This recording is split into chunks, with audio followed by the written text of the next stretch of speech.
It's Christmas, and President Trump is celebrating by repeatedly typing, "Merry Christmas," and by taking credit for having led the charge against the assault of our cherished and beautiful phrase, the proverbial war on Christmas, in which the holiday is under attack, with even the "Merry Christmas" greeting frowned upon, and the faithful fight to defend it, and first among them Trump. But is Trump really the hero here? Or was he always more of a bystander, or worse? It depends on how many Christmases we look at. Christmas 1981. No trees allowed in the 1980s. His political rise still decades away. Trump bought an old apartment building across the street from Central Park in New York that he hoped to tear down and rebuild as a high-rent tower. When the longtime residents would move out voluntarily, the New York Times wrote, Trump hired a management company that essentially ran the building into the ground. And while Trump threatened to house homeless people in the building, the management company used creative tactics that included covering windows in tin and forbidding Christmas decorations in the lobby. It was probably the least of residents' concerns, but Trump allowed no Christmas tree in 1981, the Times wrote, nor in the next year. Christmas 1983, nowhere to go for the holidays. After 2 years of what New York Magazine called a Cold War between Trump's tenants and his managers, the Central Park building was a mess of hostility and broken appliances. A tenant representative finally wrote to Trump's management company in 1983, asking for permission to at least put up a Christmas tree. Many of the residents are very old and have nowhere to go, she wrote, the magazine reported. This will be their only chance to share in the holiday spirit. The company wrote back that in light of the tenants' complaint, it was quite difficult for management to feel that a relaxed holiday season spirit relationship exists at the building. Moreover, a Christmas tree might raise religious liberty concerns, it said. But the company offered to allow the tree with some conditions. The company would be held blameless in any claims related to the Christmas tree, and all decorations had to comply with government regulations. Here the accounts of Christmas 1983 somewhat diverge. New York Magazine wrote that the tenant leader signed the contract and the Christmas tree went up, and the holiday spirit was saved. But the Times wrote that maintenance workers misunderstood the Christmas negotiations and put up a contractless tree without permission, and that Trump's manager fumed but could do nothing. Christmas 1999. The Trump Tower Millennium Holiday Tree. The Trump Tower Millennium Holiday Tree, as described in the Seattle Post-Intelligencer and news releases, was a 45-foot perforated metal, gold-coated, fiber-optic lighted tree-like structure unveiled at Trump Tower a month before the turn of the century.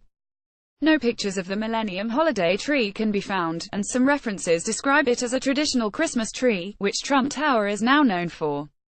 It's important to note that this was several years before the War on Christmas joined the cultural lexicon, when Bill O'Reilly aired an expose in 2004 on how the generic word holiday was supplanting traditional Christmas language. It would be even longer before Trump demonstrated any real concern about the distinction.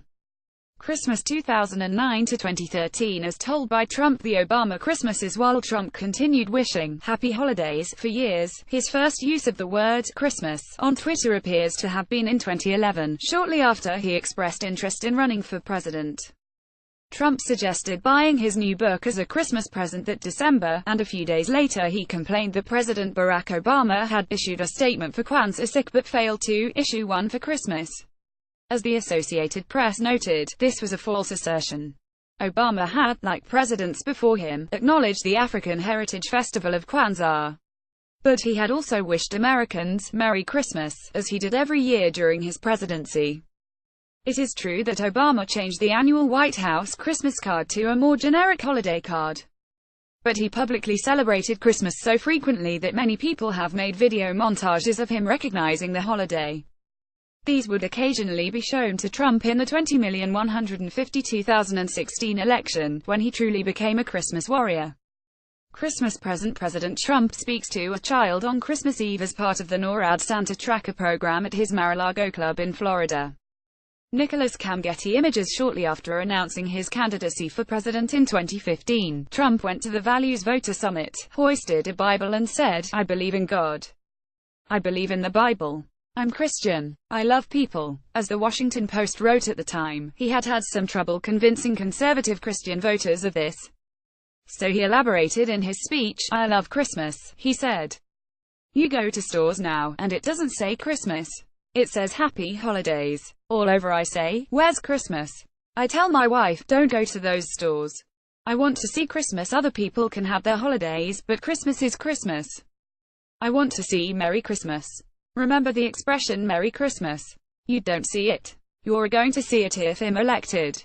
And sure enough, as President, Trump turned a holiday card back into a Christmas card. He retold the story of baby Jesus at the national Christmas tree lighting this year. His 11-year-old son appears in a red scarf in the White House's official illustrated Christmas tour book, and you can buy an official Merry Christmas Trump hat for $45. Trump says Christmas all the time now. More reading in a pro-Trump town. They never stopped saying Merry Christmas. Trump praises Bible and Christmas, but gets booed for insulting Rubio. Trump vowed to end the war on Christmas. Here's how the White House is decorated this season. Hate saying Merry Christmas now. Everyone has Trump on the brain.